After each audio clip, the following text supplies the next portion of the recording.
teo raha ny tsy fombiazantsika tamin'ny kanina dia efa nolazaiko tamin'ny fotoana nalany fa ny sanina sy ny kanina efa azotsika ireo efa nilovantsika ireo fa ny mondial izay tena tsy maintsy ataontsika zay mba ilalovana ao anatin'izany mondial zany.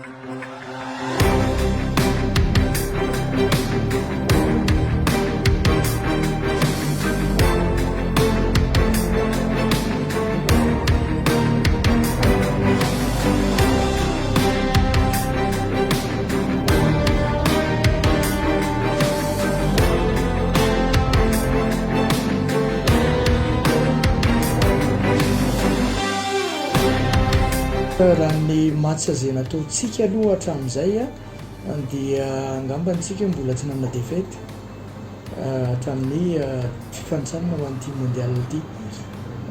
Nisy raitsika nisy anankiraitsika efa ataontsika hoe efa any amin'ny farany match foana vao misy an'ilay but, zany hoe raha midika zany dia ao anatin'ny herin'ny sy ny tanjany tsara ny voherantsika.